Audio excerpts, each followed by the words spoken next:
quite a few times this tournament, come in with these sort of very liquid last picks this time. It is the Visage. We did see this before, but I don't think it went too hot last time they tried it this tournament. No, I remember it struggling quite a lot. I remember they just got, I think they got like danced around in lanes, and it was qojqva. I think it was qojqva playing it, right? Or was it? It might have been. I remember we got to see at least a couple Visages where they just were too static and they couldn't actually move around the lanes. The movements was too much, and I think just like the panel was talking about, this fits exactly what Liquid, the style they want to do, is this early game just. Prepare for battle.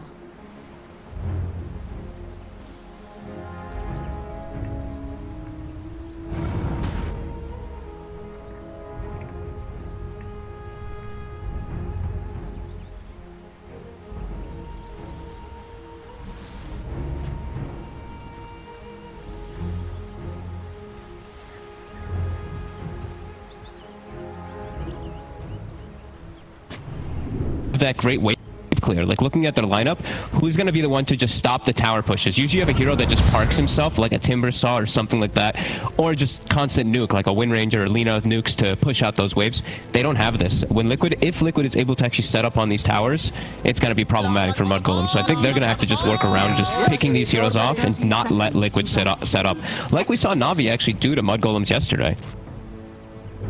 We'll see around these bounty runes. Mudgolems did try and come in with the smoke, but Liquid, they're aware of the movement and playing accordingly. Making sure to contest the top one. Maybe trying to get a first blood with this Tiny here, just setting up the tri-lane bottom. Always nice to get a start like that versus a Timber Saw. Just helps to carry quite a bit. Especially versus someone like as good as a Timber Saw like Boxy. I mean, after yesterday, you saw him just pop off so hard. Yeah, I mean, well, yesterday it was a game where Boxy didn't die on the Timber Saw. He did not. I'm pretty sure it was one of those Timber performances. And I mean, in this game, what's sort of the threat level for Boxy? Is this a game where the Timber Saw again has the potential to start looking pretty invincible? Yep, definitely. As soon as he gets Hood online, I mean, as long as Tiny's not having like a super insane game, and as long as Storm and Void Spirit are having these crazy games, he's going to take over, and it really will feel like that, I do believe, for Boxy this game. It's going to be, I do want to see Milan making a lot of moves, though. I feel like he can look to punish. Like, as soon as the Storm Spirit hits level 3 and 4, Visage is a very slow hero. I want to see Tiny, I want to see Milan moving between mid and top a lot, be trying to look for those toss-back plays. Yeah, because it seems like the other two cores aren't going to be likely to be scared of the Tiny too much, right? You know, Boxy, as you say, he is going to be getting that Hood almost certainly online quite early in the game, and Jug, Mickey, obviously having the Blade Fury as a way to react to the Tiny. Milan not being too careful with his courier as he's pulling the wave, and Senya able to just take it out there. And we've seen Senya matching the boots of the Tiny. He's expecting them to play this wave like this up top. They're just going to be pulling and manipulating it so that the Void Spirit can get experience. Double melee lane, not usually very favorable versus that Jug. But it's a Void Spirit at least, so he'll get to Simulate probably at level 2, and he'll be able to get some decent survivability. I see this as well. Tiger getting the really deep pull, and Boxy not wanting to miss out on it, so does actually TP over to make sure he's actually the one to benefit from this deep, pull of the creeps that the Tiger pulled off. Yeah, gonna be able to deny a full wave from the Lifestealer for sure here. Skeeter, let's see how he manipulates the wave, what he decides to do, because he does have double range creep hitting on him right now. No, he's just gonna hold it here, make sure that it meets the next one. I mean, the fact that he does have the double range creeps, it should mean that he's going to be able to tear through a few of his own wave here, right? So he'll actually be able to get a few denies away. Yeah, at least. I think it looks like 2 creeps at least. We do see Taiga, he's walking in and blocking the pull constantly. He did just walk in and block it again. But there is the big pamp open for Mudgolems down bottom if they are looking for that. Yeah, we'll see if they do try and cut that tree and get that pull through going. Yeah, so far, I mean, even with the ways the creep's been manipulated, Skeeter, his farm is looking very good. They get the side pull off. Taiga, can he interrupt it? he actually cannot. So Fada gonna get that successfully. And Skeeter, yeah, he's gonna be able to get this good farm. Boxy, he's gonna start to catch up once he gets these levels. Mid, is actually making the move. He is. Piranha's gonna get wrapped around upon by the Rubik. He's trying to turn a burst down qojqva. Pops the Fairy Fire, won't save him. The move from Insania catches the Storm off guard. Such a quick move too. I was saying that I wanted Milan to be the one that makes that move, but Insania seeing how easy of a lane it is for Mickey not being pressured at all, he can make that move. If he can do it in that quick motion there, that's a real nice start there for qojqva. And this is exactly what Liquid they get the combo here, and they've done it. Oh, a lovely setup. 33, just laying down the Remnant. And that pull duration, obviously enough for Milan to come in with the combo. And obviously Tiny's combo plus the pulse damage from the Void Spirit. That's enough to burst a jug early on if you can get in before he has an opportunity to Blade Fury. 687 magic damage. Literally just perfect. Yeah, the way they comboed it. And Mickey's got to be, I mean, I think he's definitely going to be very scared about any Remnants to start flying out now. You know, Remnant catches him and they will combo him from 100 to 0. I actually cannot believe that they're able to do that. Milan just hitting the 3 just before they go for it there. Just having that literal perfect combo with the avalanche triple damage. Dire structures are fortified. Again, we see Insania kind of playing around mid. Aggressive glyph coming out from Liquid. They're trying to trip up Warning here. It's going to be bottom. Tiger's going to be able to come in and grab that. Might actually be able to come in onto the mid lane. Branya. Going to get stunned. Kick back into qojqva, but Milan is around. Milan's going to start running down Tiger. He's in with the avalanche. Toss back underneath the tower into the burst of Piranha. They'll get the kill. Insania. Oh, he tried to come in. Now Insania. No, he might be in trouble here, Milan. He's closing in. He'll have the combo in a bit. He's got the mango. He's taunting him. He knows. So the plan is here from Insania. He's trying to juke. And Tiger is TPing over to the tier 1. See if he can help out in time. He can't get the combo enough here. Milan claims another. Again, though. Time, bottom lane. I mean, everywhere. Mid lane, Piranha goes down. And bottom lane, Boxy. He just killed the Lifestealer. Wait, what? Just everything kicked off then. Piranha dies mid, and Skeeter, he dies bottom to Boxy. Skeeter just not playing careful when Fada walks away from him for a second. Both of these safe laners going down in lanes you probably wouldn't expect them to. Just not playing careful enough, Skeeter. That's a huge kill for Boxy on the solo. I mean, obviously the mid one as well, pretty big, taking out Piranha, slowing down the Storm. Definitely not where mudgolems want to have happening. As we mentioned, Liquid in this game, if they get the ball rolling, their lineup is going to start to group up. Mudgolems can't be giving away these type of kills. Mudgolems, they are scouting out these stacks, as we do know Liquid always does set up. They're trying to take them away, but a lot of Liquid members rotating. The birds are online too for qojqva. Milan. Milan's in trouble there. Insania, he's going to be blocking him off. And the burst to get the damage done and get the kill. qojqva able to sweep across. Make sure that mudgolems don't really get too much out of that stack. And they lose a Tiny for their attempts as well. No, and Taiga is just stalking at this Storm Spirit, and Fada is trying to just maximize. He's trying to get this experience mid, but Skeeter is actually really getting pressured from Boxy. This Orb of Venom, he's just hitting him, getting the Whirling Death on him, and then Skeeter gets pushed away. Yeah, not much Skeeter can do sort of aggressively back to the Timber. You know, you're not going to turn and punch back into Boxy with the 3 points into reactive armor. Yeah, just Boxy's getting him from Boxy. He's getting his Soul Ring right now too, and he's actually got the 6. So Skeeter, he's gonna get constantly spammed here in this lane. This is looking really good for these 3 lanes for Liquid. The cores are all getting off to the perfect start for their lineup. I mean, do you want to, if you're mudgolem, sending one down it to help Skeeter, or you should be able to rely on the fact that Skeeter shouldn't really die here. I mean, he might be pressured, but he should never really die as the Lifestealer, even though he should never really die. They can counter gank once Boxy overcommits, but right now they're just very underleveled. Boran, I think he's only level 5. He still hasn't hit the 6. He's really struggling in this mid lane because of Taiga's pressure. Yeah, but they can't actually counter gank the bottom lane very nicely because of that. We said already, this Timbersaw is going to be very tough to take down at most moments of the game. The Visage, if he's grouped up with his team too, it's a very similar kind of concept where he's going to be very difficult for them to bring down. It's if he's isolated, that's where they can start to pick him up. And that is where mudgolems, their draft really does shine, right? They have the Infest Lifestealer, they have the Void Spirit, they have the Tiny, they have all these pick-off heroes. Just Liquid are getting off to a very good start here after this lane, and they're going to start to look to group up here after they get these stacks and find all these moves to slow down mudgolems a lot. Look at Taiga, immediately smokes up, looking for another aggressive move. The ward is down. Dire's courier has been killed. He's just following the storm.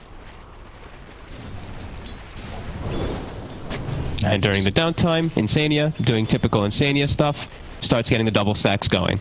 Anytime there is that little downtime, Liquid's always happy. Milan. qojqva's going to be able to find him, popping the drums to chase him down. Insania is going to be in with that extra bit of lockdown. Milan will turn, get a bit of the combo up onto qojqva. Milan falls, but Poranya's able to get in with the backup. They take down qojqva in return, and now they can look over towards Insania as well. qojqva still has the birds up to help out as he tries his best to hold them back, but not able to do so before Insania also gets burst. Mickey's trying to run down Poranya. He's got a little bit of mana left, so he can break over the wall and get just far enough away from Mickey to keep himself alive. So Poranya will live. Nice move there from mudgolems, actually taking out the Visage, and those are those situations when Visage, if he starts moving away from lanes, that's where mudgolems, like we said, they can start to shine if they find these little pickoffs. They're very good at the small skirmishes. They're very good at mobility, Storm and Void Spirit. Bottom lane, Boxy's now managed to bully Skeeter off this side of the map. Yeah. He's TP'd up to the top lane. So this will allow Boxy to finish off this tier 1 tower. Not really many other heroes that mudgolems can throw down here to actually stop this Timber's pressure right now. Yep, he's going to get his hood at a very decent time if he would like to go down that route. Mid. Poranya was thinking about getting aggressive onto Tiger, but as soon as the birds show, he'll back off. Tower is under attack. Liquid getting time to just be able to hit these jungle creeps, get these stacks finished up. And yeah, bottom tower is pretty much going to go down. While on the reversal, mudgolems, they can't pressure towers the same way Liquid can. At 33, he's looking to go for kills here with this urn early picked up. It's pretty deep. I mean, Mickey. Very deep. He's just going to run up to him and simulate to the side. qojqva trying to have the familiars in position. 33's got to astral step away. I mean, it seems like it's not going to be an easy game for 33. I mean, we saw early in the lane getting those nice little kills, bit of action, but in terms of the cores that 33 is going to look to burst, they don't feel too burstable. No, definitely not. Like I said, it's really gonna be a lot about that pickoff game. They do have to keep slowing down Liquid a bit though, trying to contest these stacks and walking in and just slowing them up, because I'm just seeing Liquid getting away with too much right now. Like they're doing typical Liquid where they've done great in their lanes this time, and then they have all these stacks just to back up and farm at a faster rate with, and this is all about this early game timing here for Liquid, where they're gonna group up. They're going to look to just beat down these towers. I mean, Boxy's already doing it by himself. Yeah, he takes the bottom tower and heads up top. We didn't see any answer from mudgolems to his pressure down on the bottom lane. Probably not going to see it up on this top lane either. Boxy's just going to have all the space in the world to just get these really early items to become an incredibly hard target for them to deal with. They got to bring the numbers if they want to take him out, and I think they have to start slowing him down. I think they're going to just have to bring like 3-4 heroes to just kill Boxy. Otherwise, they're just going to start losing these towers, and Liquid just free farming during all this pressure that Boxy's applying. So they start rotating 4 up top. Liquid sees it with the ward. Boxy's able to back away.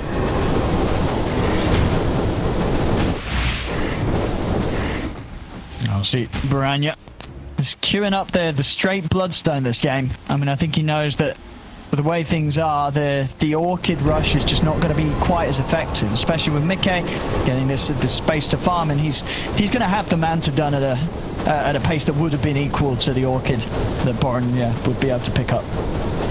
Yeah, interesting this game. I guess just because he is playing versus some very tanky cores that he just probably can't take out. So bottom, he tries to go aggressive on Taiga, but Taiga, he just turns immediately. Yeah, Poranya's going to take quite a bit of damage. Off the back of that, and to step right back. Top lane, I mean, they are bringing in a lot of heroes to look to Boxy. I still don't know if they're going to be able to burst him. This is a very hard kill for them to get. Under the tower especially, that's definitely too hard.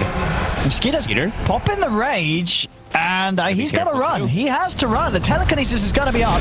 Tiger off the mark with a stun, but does still hit the silence. Now get the avalanche down onto Tiger. Mickey TPing him with the healing ward. Tiger rolling away. 33's got Skeeter inside him. He's just got to take him out of here. They can't fight in this area, mudgolems, with Liquid turning up like this. No, they tried to force it super hard. qojqva immediately starts pushing mid.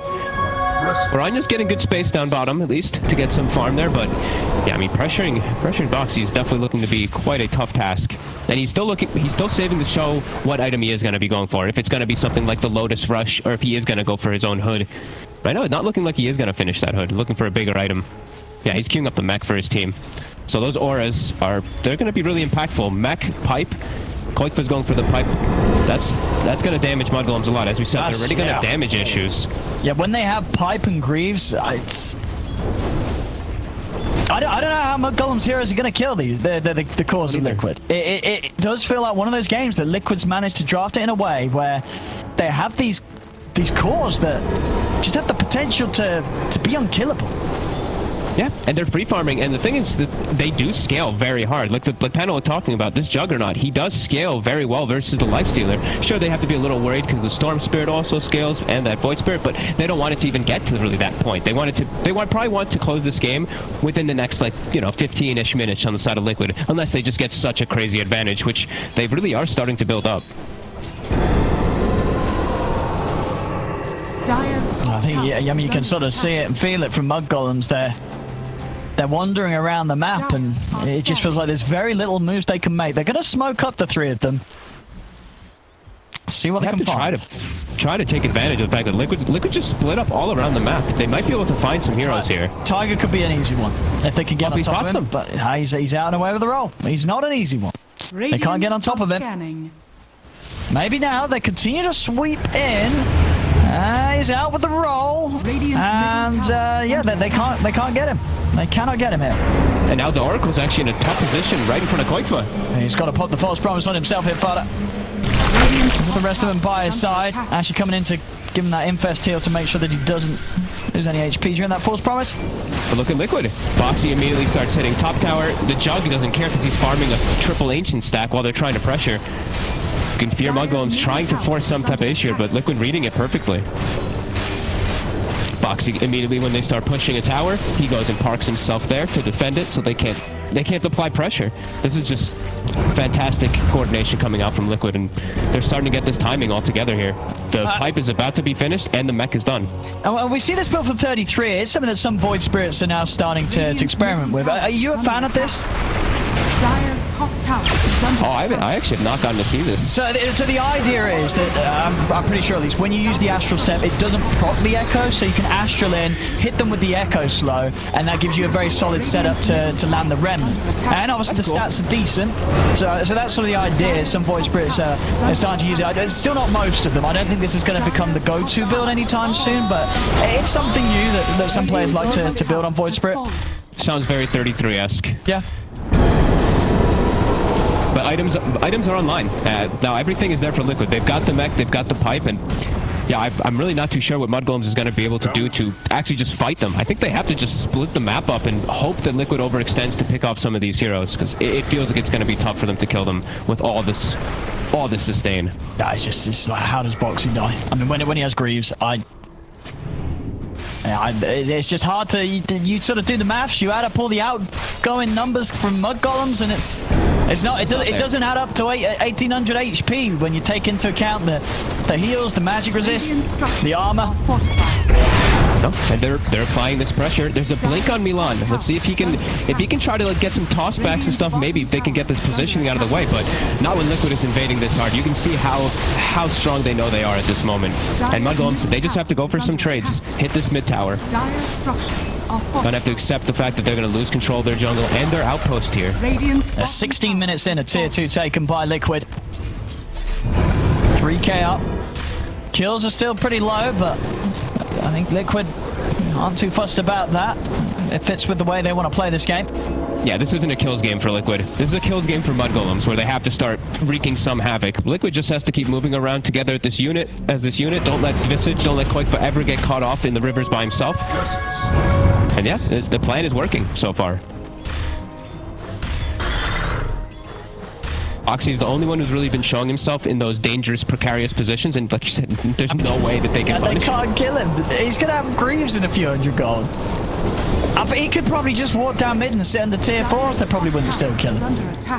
He is very, very tanky. And just Mickey, with all this space that he's been getting, he's becoming very, very farmed. We've seen Mickey do this before, yeah. Get sort of the first essential item that he needs to make sure that he doesn't die. Obviously, it does help with farming as well, the movement, and allows him to get involved safely. And then just goes back for the Battle Fury, because he knows that the rest of the team is just holding this game in a position now where, hey, if Liquid aren't ever able to push this advantage to a win, Mickey's going to be able to carry in the late game. Exactly. That's why they go for this always like this win condition, it feels like, on Liquid a lot of time, for Mickey in particular, when he plays this Morphling, this Jug, and in particular since we've seen it a couple times this tournament with this exact build, just in case things goes right. Mudgolems still just looking for something to do. Haste. Tiger grabs the haste, and they do get the combo. Oh, but the haste might just save him. He's running out. Get on top of him. They will finish him off. They will manage to kill someone here. They get Tiger. It's something. It's something after quite a bit of a dry spell. Yeah, I mean, they finally find Liquid making a mistake. Liquid getting out of position for the first time in what felt like 10 minutes.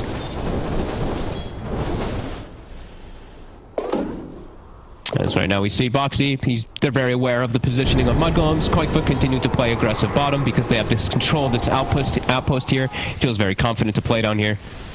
And he's queuing up the next aura items. Dire's top tower is under attack. Yeah. Now this is the build that qojqva likes to go for when the game's going good. And I think this is pretty much always the plan when he picks Visage. Pipe into AC. Cover all your bases. Cop your team out as maximum as possible. And how things looking for the cause of Mudgolems right now. Piranha, he's very close to having the Bloodstone done. But of course, definitely feels like a game where that alone isn't really going to change too much about the Storm's gameplay. It's sort of going to be the item after that.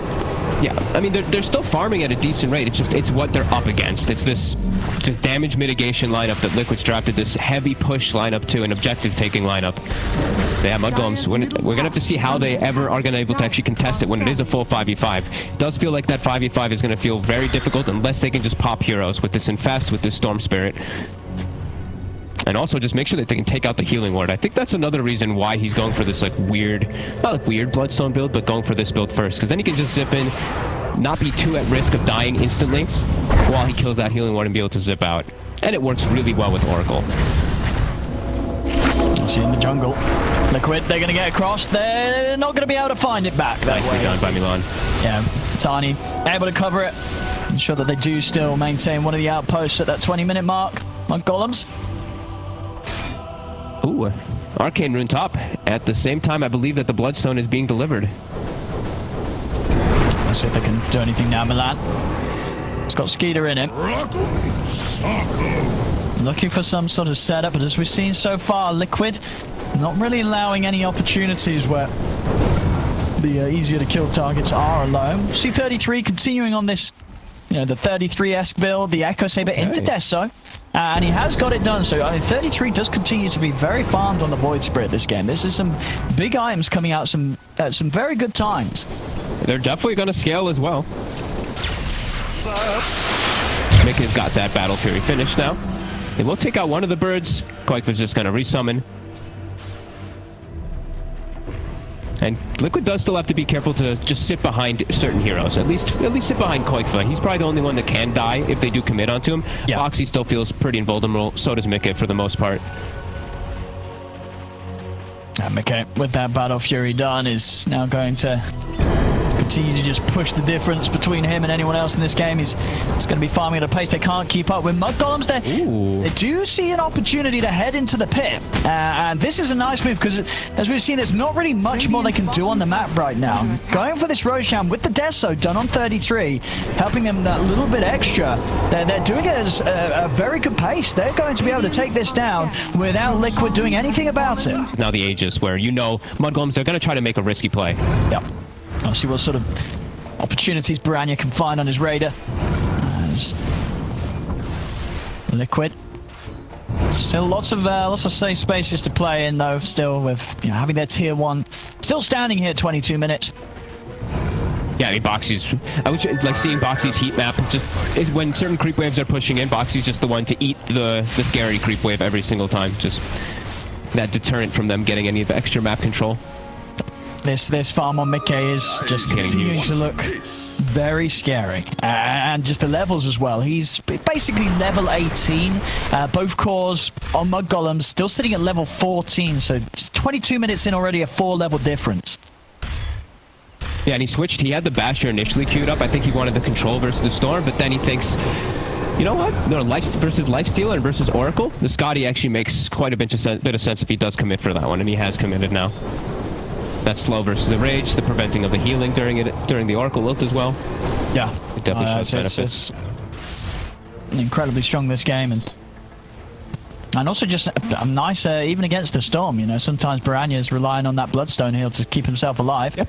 And suddenly he's not going to get quite as much of a benefit from it if he's been hit by the Jug. Oh, they're getting to hit the mid tower, Boxy. He's in the area though. He doesn't want them to hit. That's his tower. Jump though.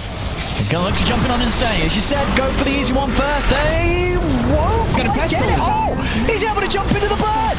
The silence is out. Insania's going to live. He's able to step back to safety. Branya's still committing, trying to find Insania. Will get the kill. They also do get qojqva off to the side.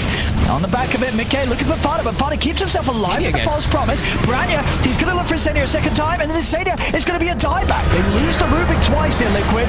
Combo from Milan. It's on the Boxy and taking down the Timbersaw. There's a big Omni Slash coming in though from Mickey as he kills off the two of them. Branya and Skeeter still kind of good to fight here, but they will back off. And mudgolems, they certainly gave a pretty decent punch there into Liquid, killing off the three of them, including Insania, dying the twice, and getting the big one too, actually able to take down Boxy in the midst of it all. Such an explosive amount of damage. I believe the Veil was just finished before this fight, because it just made all this magic damage that they have just so much more impactful. And that was that big Aegis fight. Able to actually commit into the backlines twice onto poor Insania, even though he saves himself initially. That was you know, as you said, this is exactly what mudgolems needed to get done with that Aegis. And again, just goes back to how brilliant of a call it was from them to go for Roshan at a point where Liquid probably did feel just a little too comfortable with the state of the game. They would have known that they were getting further and further ahead, and mudgolems were struggling to make moves. And Liquid, they didn't expect the Rosh, and mudgolems able to get a lot done with that Aegis use. Get some nice Bloodstone charges too. The two big heroes are the ones that survive as well for mudgolems, which is the biggest part there for them. Some nice experience that they did need. Mickey still being the victor up to level 20. Has that Scotty finished as well too, so he still has that item advantage versus the Lifestealer. Yeah, I mean, this is the definite big threat still standing here from Liquid, regardless of how any of these fights go. This Jug, as we have seen him countless times with these Liquid performances, you know, these games where Mickey, he's just ahead of everybody else. Liquid happy to lose their other cores as long as Mickey doesn't die. He's the one to clean up and make the most of the space. And so far this game, he certainly is. Yeah, about 5k ahead of Skeeter's farm right now, and still 4 levels advantage on the Jug. And now qojqva does have his BKB. Didn't have it for the last fight. They have so many different forms of magic damage and control. This is going to help a lot for him. They are getting to a pretty good point of scaling though for mudgolems. This tri-core is starting to scale because of the way that they've built too. 33 going for this different style build with this Echo Saber Deso. Yeah, it's actually working really nicely this game. From 33, I think if he had gone for sort of the more standard ags, he would not be able to have the actual scaling and impact that he is actually able to turn up to his fights with. It's a slight amount of physical damage, but do catch the Tiny alone. Over in the mid though, they've got the grab on a Boxy, and again, they're going to be able to take him down. Boxy will fall. The ult coming out to Branya. He's got the Bloodstone here as well as the False Promise, but he's out of mana. Fada goes down, and indeed Branya, he's going to pop off if False Promise comes to an end. That's Scotty limiting the heals that he's receiving, and even without that, the damage coming out from Mickey, too much for Branya to deal with. As things are back to business for Liquid, they're able to express their dominance and their lead that they have built up, and how powerful Mickey is right now. They take the team fight. They're going to just run down mid, knowing very well that Mickey is not going to be threatened by much the mudgolems can come to this defense with. And Boxy, I mean, that's his job, right? Eat those spells, die for Mickey to come in and clean up. So They do lose him, but either way, Liquid very happy about that. They can finally get aggressive on this side. New neutral items available. Let's see which ones they get. Yeah, I'll be interested to see where sort of 33 goes after this Echo Saber Deso, because this physical damage it's absolutely making all the difference when it comes to being able to kill Boxy. Like, without this build, they don't kill the Timbersaw. So you had to get the defensive Yules just because the silences, you know, the Earth Spirit's starting to get those levels built up. The silence is pretty frustrating for him, so he did have to get that. But yeah, I'm also curious to see what he does go for here. It's very different. I haven't seen this type of build before on a Void Spirit. We'll see here. Tiger, he's able to get the roll, and he gets the silence onto two of them, and then getting pulled back by the Stolen Remnant. Over to the side, they found Fighter, they isolate the Oracle and take him down. BKB popped by qojqva, but Skeeter, he's chasing. The bash is in, qojqva will fall. But now Skeeter, he's without a rage. Liquid turn onto him, roll in with Tiger's stun and silence. The Skeeter falls for it. I mean, and again, we're seeing, you know, mudgolems, they are able to focus and take down one of the cores, but still just the overall difference in progression and the fact that Liquid's heroes are an item ahead. I mean, in Mikkei's case, he's sort of 2 items ahead of the carries of mudgolems. It's still very hard for them to ever really come out on top overall. Liquid, they just clean up, even with one of them dying at the beginning.